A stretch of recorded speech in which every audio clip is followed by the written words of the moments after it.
تخيل معايا ان كل مرة بتسرح شعرك او بتستحمى بتلاقي كتل من الشعر حوالين ايدك او في المشط.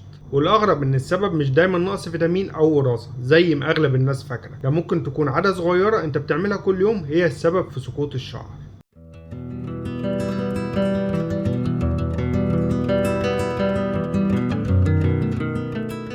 السلام عليكم، معاك دكتور محمد عادل، والنهارده ان شاء الله هقول لك معلومه في السريع. تساقط الشعر مش مجرد مشكله مظهر او شكل، ده انذار من جسمك بيقول لك ان في حاجه غلط، ولازم تسمع للانذار ده قبل ما تحول لصلع او فراغات صعب تتعالج. في الفيديو ده هقول لك ايه الاسباب الحقيقيه اللي محدش بيقول لك عليها، وايه الاخطاء اللي بنعملها يوميا وبتزود المشكله، واهم العلاجات والمكملات اللي فعلا بتجيب نتيجة. واهم من كده هديك خطوات عملية وبسيطة ممكن تبدأ بيها من النهاردة وهتوقف التساقط وتخلي شعرك اقوى بكتير. خليك معايا للاخر لان المعلومات اللي هقولها هتفرق معاك جدا.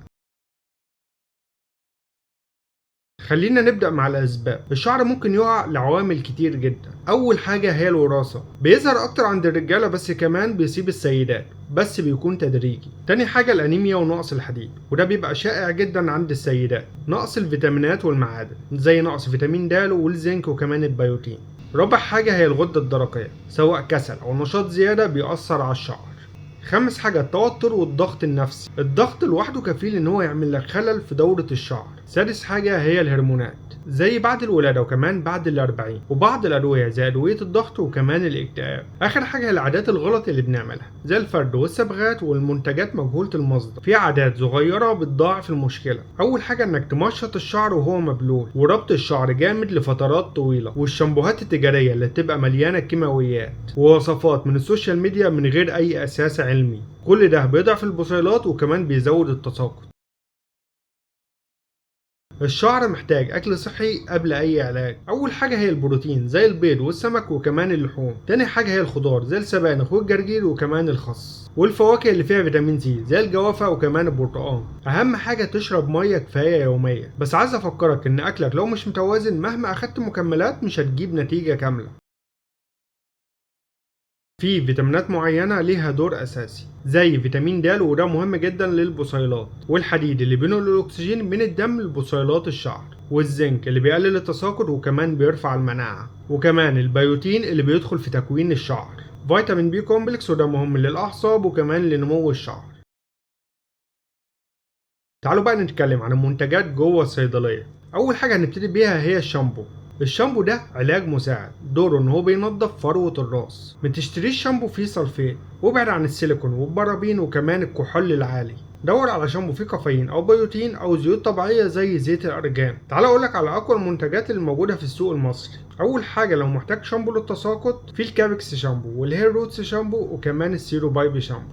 ولو محتاج شامبو للقشرة والتهابات فروة الراس موجود النيزابيكس أو النيزورال شامبو. ولو محتاج شامبو للشعر الجاف فهرشح لك إليفيب إكسترا أوردينري أويل شامبو. ولو محتاج حاجة للشعر الدهني فكلاري شامبو هو الاختيار الأمثل ليك.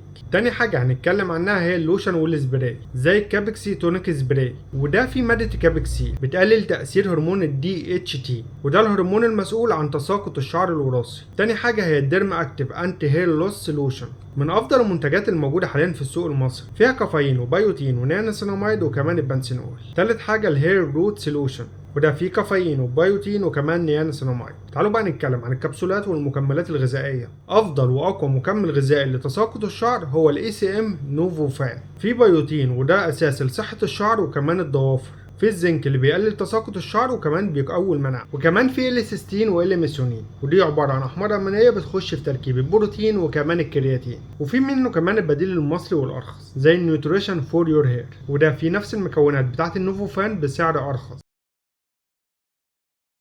النصايح البسيطة دي هتفرق معاك جدا. اغسل شعرك بالشامبو مرتين بس في الاسبوع، ولازم تقص اطراف الشعر كل فترة. دايما استخدم المشط الخشب الواسع. قلل استخدام الاستشوار وكمان المكوى لانهم بيدمروا الشعر. نام كويس وابعد عن التوتر.